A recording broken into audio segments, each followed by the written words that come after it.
En la secció de ciència, una teràpia pionera que combat amb èxit el càncer de mieloma múltiple. L'equip d'investigació... Donem suport a la investigació en biomedicina i salut perquè notícies com aquesta continuïn apareixent als informatius, donant esperança a milions de persones. Només és progrés si progressem tots. Fundació La Caixa.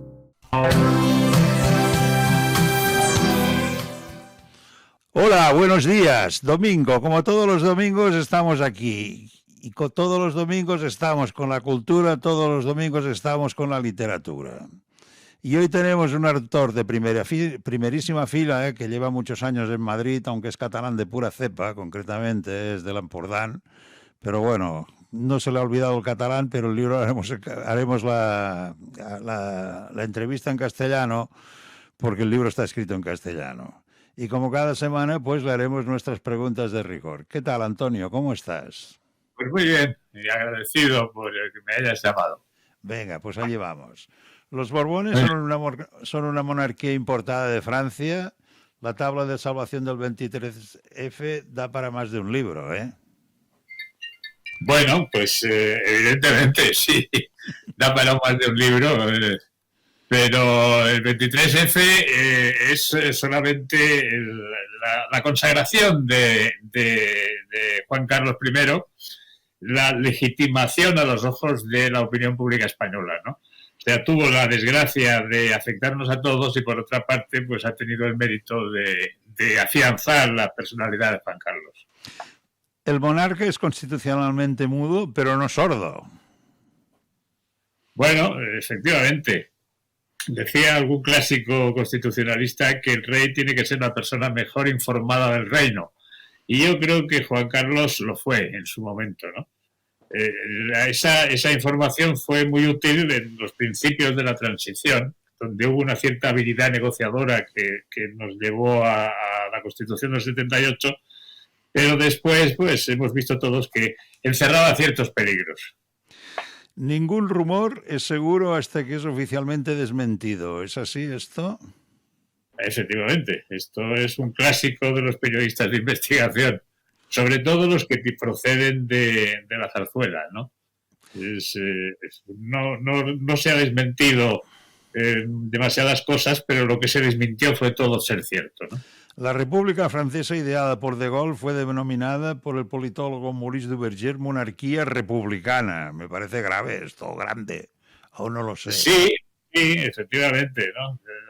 Los franceses añoraron siempre toda la liturgia de la vieja monarquía que terminó con la Revolución, ¿no? Y Mitterrand engendró un régimen presidencialista en el que, en fin, ya no es que fueran monarcas, es que eran monarcas absolutos, ¿no? Con la particularidad de que habían sido elegidos por el pueblo, eso sí. Pero el desempeño de la monarquía republicana, pues ha sido una pauta para todos los jefes de Estado posteriores en Europa, ¿no? José María Aznar, con quien no hubo la menor sintonía, probablemente por el excesivo sentido competitivo del político, tan arrogante que no soportaba las preeminencias, y las de su esposa fueron eclipsadas por la pareja regia. Esto es lapidario, ¿eh? Hombre, sí, pero fue muy evidente, ¿no? Aznar quería ser el jefe del Estado, o sea, no se conformaba con ser presidente del gobierno.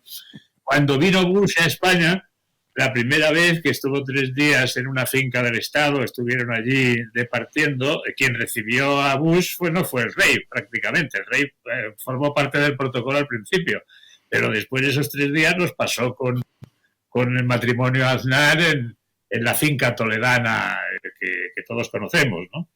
Entonces, bueno, pues se vio en muchos gestos que el rey pues era un estorbo para Aznar.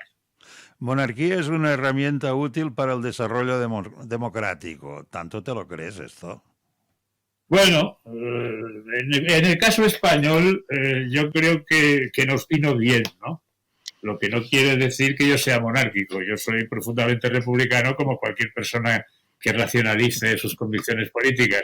Pero en aquel momento había una legitimidad carismática, que era la de Franco, que había que compensar de alguna manera. Es decir, el sentimiento de autoridad que había en España en 1976-77, pues de alguna manera fue llenado por un rey que afortunadamente para nosotros y para él, porque tampoco hubiera durado en caso contrario, tenía la pretensión de traer una democracia a España, ¿no? Entonces, bueno, pues fue útil en ese sentido, en que no tuvimos que racionalizarlo todo, sino que contábamos con una herencia del régimen anterior que dio la casualidad de que tendía a la democracia. Eso es lo que quiero decir, ¿no? A Kindelan se le consideraba un energúmeno. No se entiende cómo lo aguantaba la gente, porque es todo lo que he leído sobre el general Kindelan, nunca nadie le ha puesto una flor. ¿Kindelan o Franco? ¿Por qué me preguntas? ¿Por Kindelan o Franco? Por Kindelan. Por el general Kindelan. Porque veo que le haces una referencia. Sí, le hago una referencia porque fue uno de los cooperadores necesarios de la guerra civil, ¿no? Fue un hombre antipático, efectivamente. En 1967, como vicepresidente del gobierno, puso en marcha la Operación Príncipe. Esto lo sabíais los que estaban dentro, porque el pueblo no lo sabía, ¿no? No, no lo sabía. En los años 60 fue la época del Opus Dei, en el que, pues el Carrero Blanco, que era el jefe de la banda, fue el que se propuso que el hijo de Juan Carlos, de don Juan de Borbón, fuera el heredero. Había competencia, como se supo después, ¿no? Pero en aquel momento, a partir de aquel momento, pues ya se inició una operación que desembocó después en la designación como heredero de Príncipe Juan Carlos, y que efectivamente resultó fecunda, resultó fructífera. Salvó todos los obstáculos, pasó todos los exámenes y bueno, pues en el 75 heredó la jefatura del Estado. En cuanto a su conversación a la democracia, Juan Carlos siempre ha dicho que no hubo un momento concreto, porque no nació muy demócrata, que digamos. No, claro, es que el ambiente en el que estuvo Juan Carlos pues fue primero cuando llegó a España con 8 o 9 años, fue en un ambiente absolutamente aristocrático, en una finca particular donde recibía clases particulares de unos maestros seleccionados, ¿no? Y después pues estuvo a la vera de Franco durante pues toda la etapa hasta que Franco murió. Entonces, claro, lo que él mamaba a su alrededor pues eran personajes generalmente pues muy proclives a la continuidad del régimen. Yo creo que el padre, don Juan, ejerció un influjo a distancia. El padre fue, como todo el mundo sabe, pues bastante advenedizo, oportunista, ¿no? Cuando estalló la guerra, él se presentó para ser reclutado como combatiente. Franco no quiso porque pensó que había que preservarlo para ulteriores misiones. Pero después, sí, la verdad, se enfrentó lógicamente a un usurpador que con el uniforme del ejército pues le arrebató el trono, ¿no? Entonces, a partir de aquel momento, yo creo que el don Juan fue un elemento positivo en la formación de Juan Carlos en una serie de convicciones que después de todo era lo que se estilaba en Europa. Ellos se tenían que parecer a las monarquías europeas. No se entiende la gran fascinación de Juan Carlos por Millán Astray, por su grito "Viva la muerte", que a mí me parecía una estupidez, pero se ve que este señor le encantó. Era un personaje profundamente letal, era un hombre siniestro. Y bueno, afortunadamente nos hemos liberado de él. En su enterramiento en Sevilla pues ha sido ya exhumado y nos hemos liberado de ese recuerdo turbio de la guerra civil. No recordaba yo que Juan Carlos... que hubiese hecho yo esta cita de Juan Carlos. En la página 47, si no me lo he inventado yo, o lo he leído mal yo. Estoy seguro, sí. Juan Carlos... Oye, eso sí que me tiene curiosidad. Juan Carlos no había acabado el bachillerato. ¿Qué hizo? ¿Ciencias o letras? No lo tiene. Bueno, yo creo que estudió un bachillerato que era específico para él, ¿no? O sea, no estudiaron un bachillerato concreto, sino una serie de asignaturas que formaban parte de una educación preestablecida y predeterminada. Es decir, estudió las dos cosas, letras y ciencias, en un bachillerato pensado exclusivamente para él. Mi pulso no temblará para para hacer cuando fuera... A ver, repito, mi pulso no temblará para hacer cuando fuera preciso en defensa de los principios de las leyes que acabo de jurar. Se metió todo el mundo en el bolsillo, según López Rodó. Sin embargo, para de Leiza el discurso había sido lamentable. Me creó más a de Leiza, tenía mucha cultura. Yo también, efectivamente. Pero claro, estaba Franco delante, ¿no? Esto fue cuando juró los principios del movimiento al ser designado. Si no recuerdo mal, fue en el año 68. Y bueno, pues lógicamente los partidarios de don Juan, entre los que estaba el conde de Motrico, Areiza, pues estaban horrorizados ante la expectativa de un futuro rey que juraba los principios del movimiento. Los falangistas fueron de cualquier modo los más activos en el rechazo a la monarquía. Borbón. Claro. Sí, los republicanos, los falangistas desde el principio fueron republicanos. Y en el ejército también predominaban, a mi manera de ver, los republicanos, salvo los militares, en fin, que habían tenido un papel activo contra la República en la etapa republicana. Pero en general los falangistas, los joseantonianos, eran republicanos. Eso se sabía. Y los azules, incluso después de la muerte de Franco, pues mantuvieron quizá más inclinación republicana. Aunque yo creo que la dicotomía monarquía o república desapareció prácticamente en cuanto se vio que la transición se podía orientar a través de Juan Carlos. Yo nunca aceptaré la corona en cuanto mi padre viva. Esto desagradó profundamente a los franquistas y al propio caudillo. Esto fue, pues se le escapó y es que tenía que nadar entre dos aguas, claro, Juan Carlos.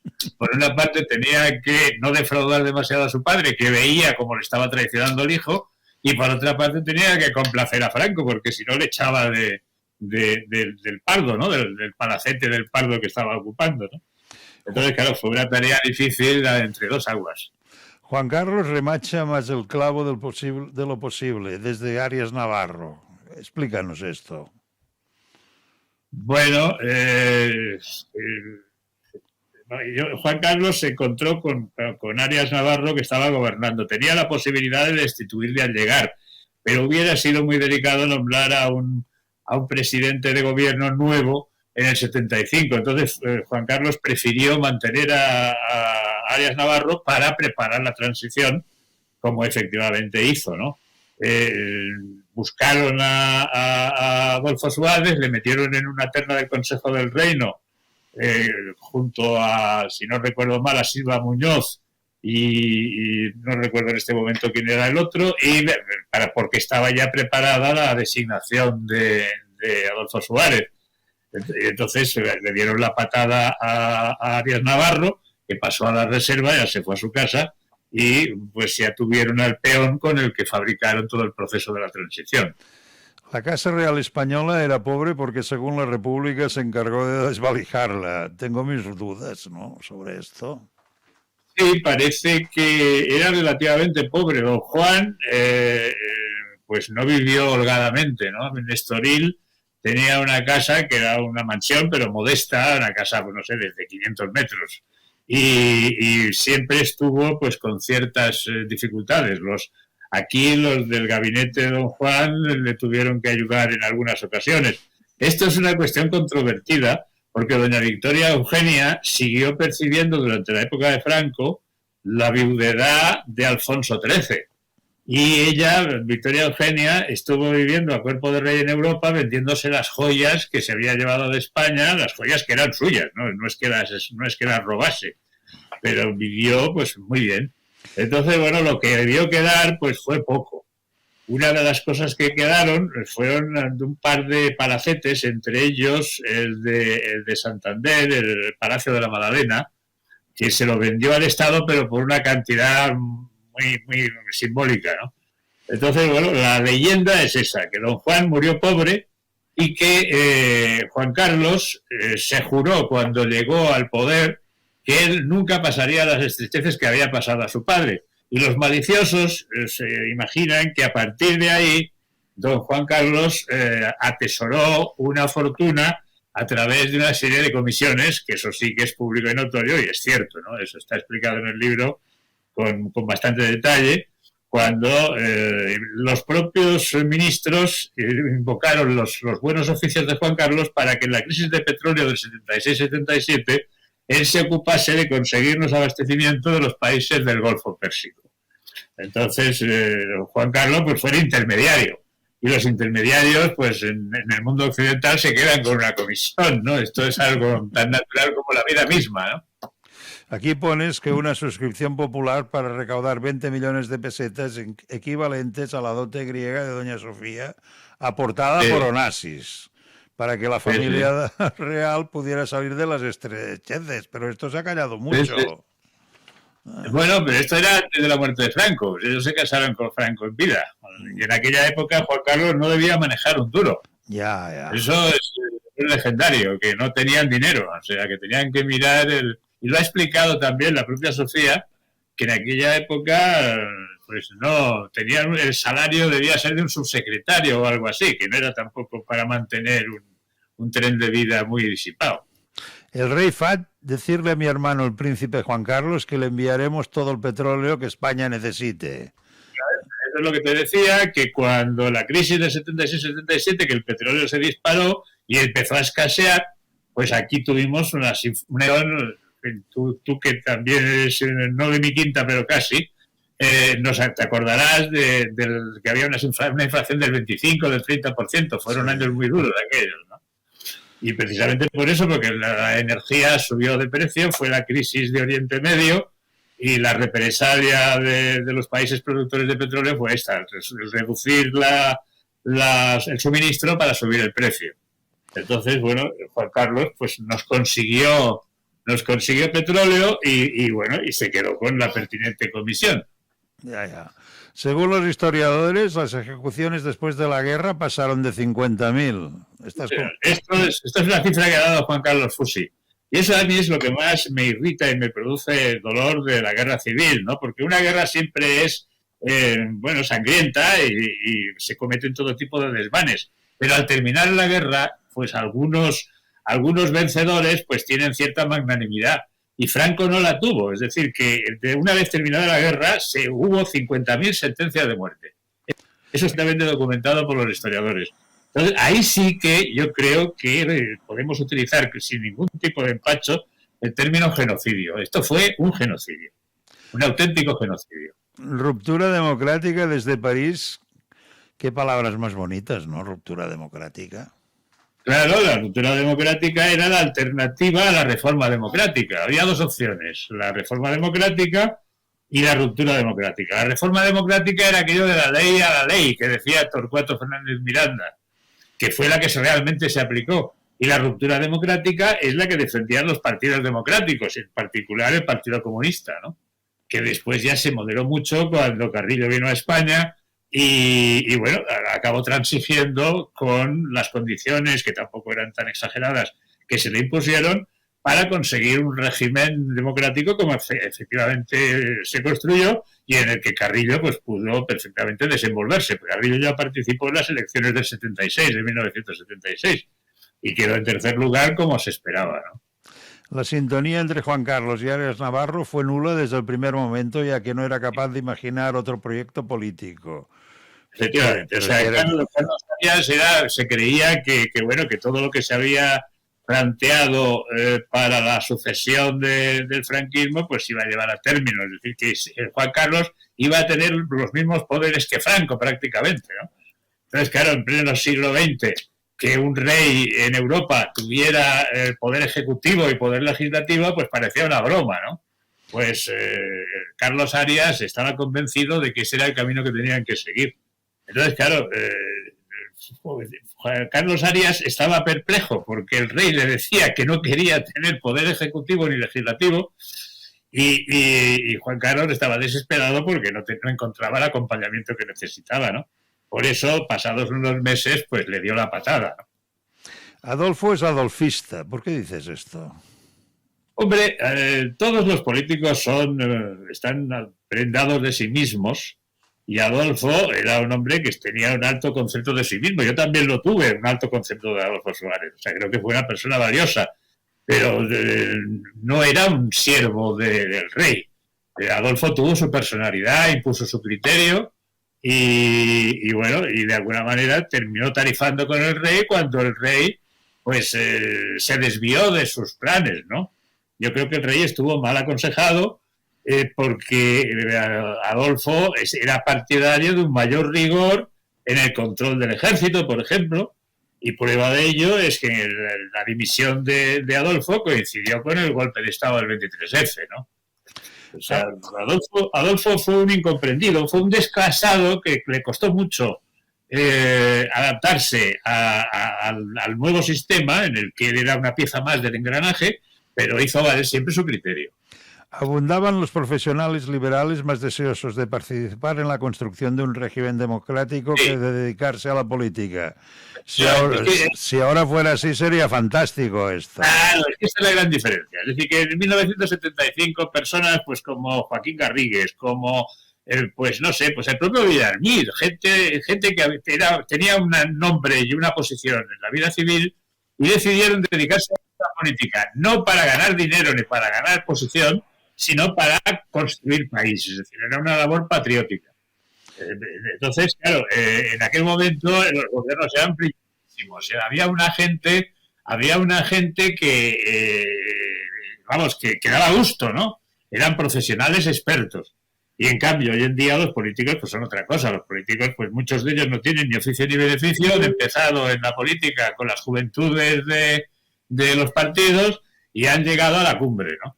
Es decir, fue una etapa privilegiada respecto a la clase política. Tras las primeras elecciones se pudo constatar que el 17,5% de los diputados electos habían sido previamente procuradores en las Cortes franquistas. Serían de los de la UCD, ¿no? Sí, señor, los de la UCD, la mayoría, y del Partido Popular, claro. Que entonces no era Partido Popular, era Alianza Popular. Y una coalición popular que la que manejó Arainza, que después se fusionaron, o sea, la derecha apareció dividida al principio.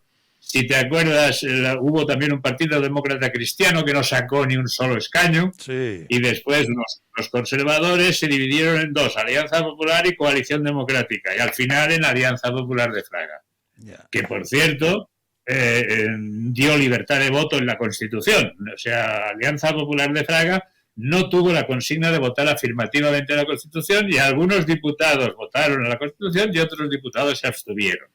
Es decir, que la vocación constitucionalista del germen del Partido Popular pues fue bastante tibia.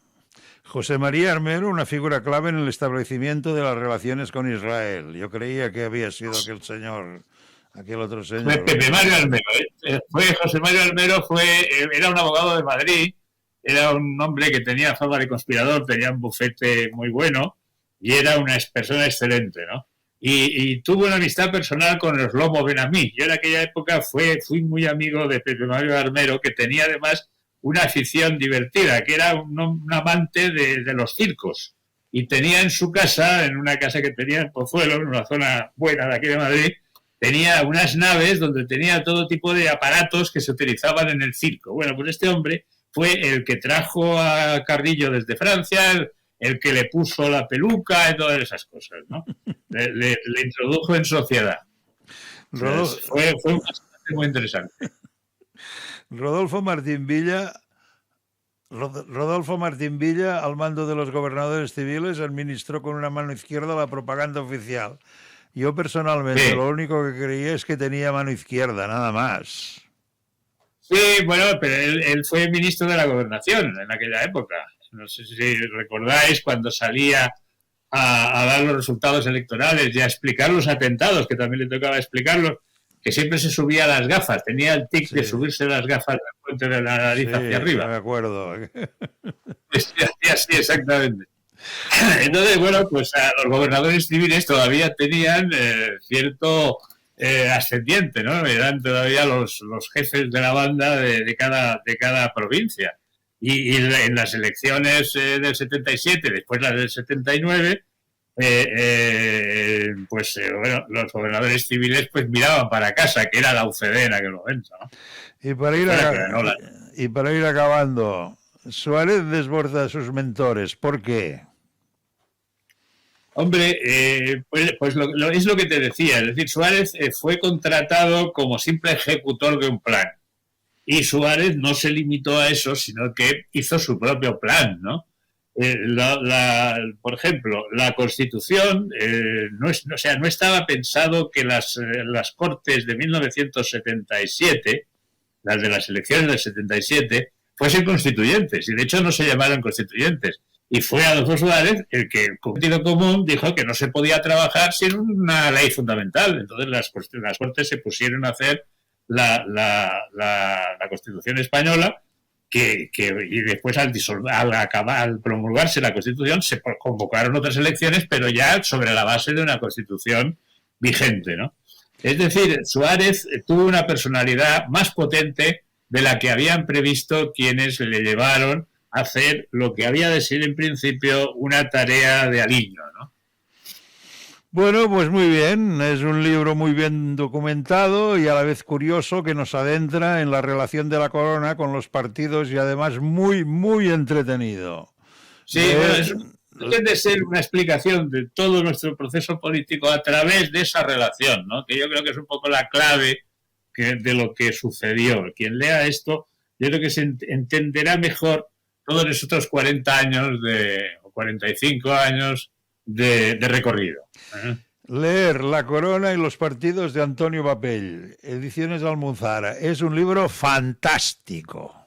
Pues muchas gracias, amigo. Notícia en la secció de ciència. Una teràpia pionera que combat amb èxit el càncer de mieloma múltiple. L'equip d'investigació... Donem suport a la investigació en biomedicina i salut perquè notícies com aquesta continuïn apareixent als informatius, donant esperança a milions de persones. Només és progrés si progressem tots. Fundació La Caixa.